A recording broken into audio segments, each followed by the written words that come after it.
family and friends trooped to the country home of the APC candidate to rejoice with him, with many displaying their dance skills. The people held a praise session to appreciate God for the result of the polls.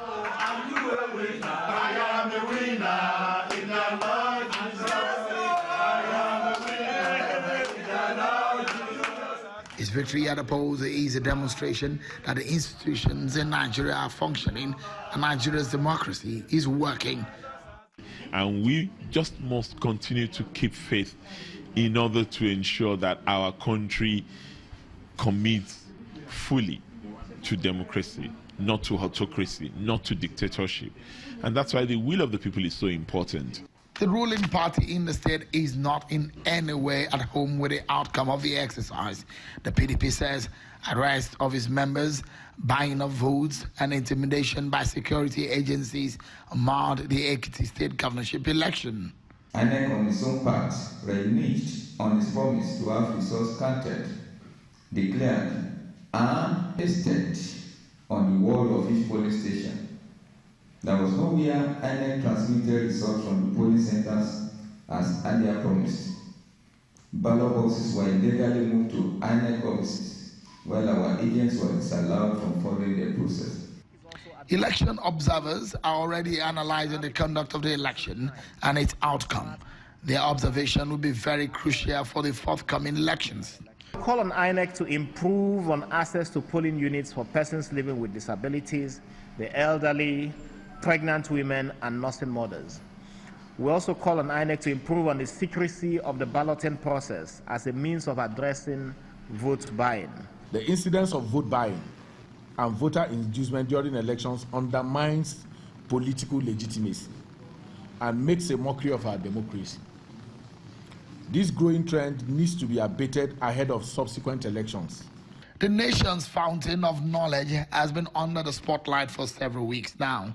The future beckons, a new era is in the works, and the election of Saturday will have its place in history. INEC and security agents must have learned their lessons, and perhaps the people of Ekiti State. Shonwa Kimaloye, reporting for Channels Television News.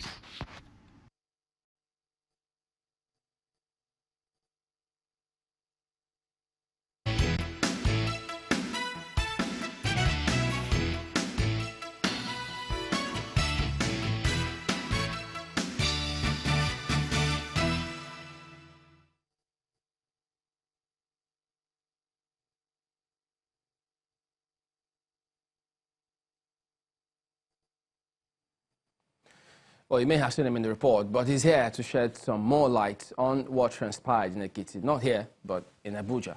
Nwankwo?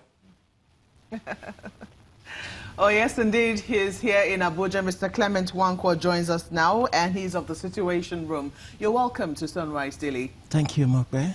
You gave some words there of your assessment. I'm sure that it was much longer than that, but that was all we could take in the clip. The fact that, you want INEC to improve on access to accessibility for elderly people, pregnant women, the disabled, those were some of the things that we heard you highlight there. But on the whole, how would you assess INEC if you were to rate their conduct of these elections, considering the promises that they made? Would you say that they delivered on the promises that they made?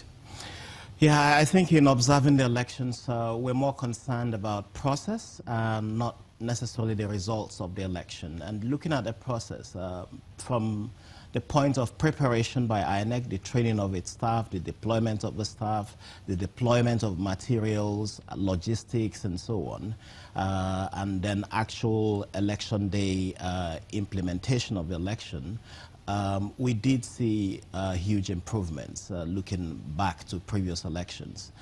We did see sensitive materials arrive at the different local governments well ahead of time. We did see materials delivered to the racks, to the polling units in very good time. Looking at the time of opening of polls, it was a significant improvement on previous elections. More than 80% of polling units opened on time. Indeed, you did see election officials arrive and waiting for the 8 o'clock opening time of the polling units. So it was really good. The sensitive materials has always been an issue of contention. The Friday night, the eve of the elections, all of these materials had been delivered. And we were at the central bank observing this deployment of sensitive materials. We did see the fact that INEC could now track the vehicles that were leaving the central bank to the local government headquarters. And the resident electoral commissioner did provide access to his computer showing how these vehicles were moving. And if there was any detour from the route, then clearly this would show, and INEC would be able to react to this. So I thought it was a good process. Looking as well at deployment of ad hoc staff. In the last election we observed, which was in Anambra State, there were reported cases of ad hoc staff being substituted at the last minute. Sometimes people who were trained didn't get to be the ones that conducted the elections, but we didn't see any such cases with respect to the Ekiti State governorship elections, which we thought was really very good. That's definitely remarkable. On the day of the elections, you have raised issues of the secrecy of the ballot box. You want them to improve on that. What precisely did you notice with that?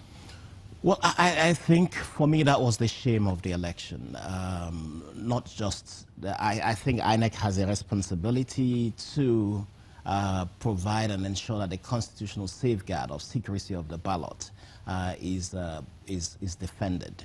But what was the shame of the election was the use of money by the major parties. Money was being spent in unprecedented proportions. We thought Anambra was bad, but Ekiti was shameful. And I think that for this country, we really cannot afford a situation where persons are elected into office. Rather than deliver on development, they save out money from the public purse and use that money to pay for votes.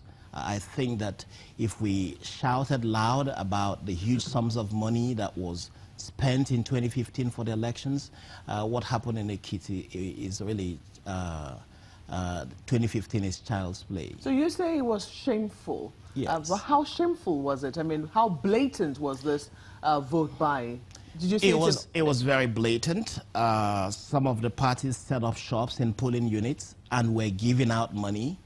Indeed, in one incident that Channels Television reported, the policemen were chasing some party agents. And it was connected with the secrecy of the ballot? Yes, because the polling agents would place themselves in such a way that they could see how people vote, and when the voters cast their votes, in some ways they contrived their ballot papers to show the agents that they voted for the party they have been asked to vote for.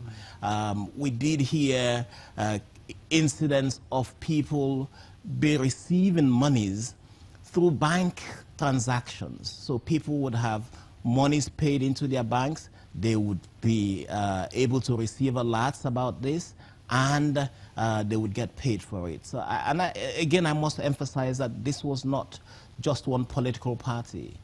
It was across the major parties, and for this country, I don't think we should really go this route. Otherwise, the 2019 elections would be a disaster. Mr. Nwankwo, one of the reports that you hear was that while the security agencies were not seen to be complicit in any kind of overt ballot box snatching or some of these things that we've seen in the past, that there was a kind of a lopsidedness in terms of their treatment of those doling out money on the day. That allegations that those who were doling out money on behalf of the PDP were being chased with more veracity, if you will, than those agents who were doling out money on behalf of the ruling APC. What do you know about that, and what are your thoughts about those allegations? Well, we weren't looking out for which party had safer delivery of its own resources than the other. I think what we were looking at was that this was going on blatantly. And it might perhaps be that someone observed this particular incident in one polling unit, but in another polling unit it may not have been the case. So it depends on really, I don't think that the police went with the purpose or went to this election with the purpose of aiding one party to deliver its own money and stopping the other party from doing the same. What was clear was that the major political parties were delivering money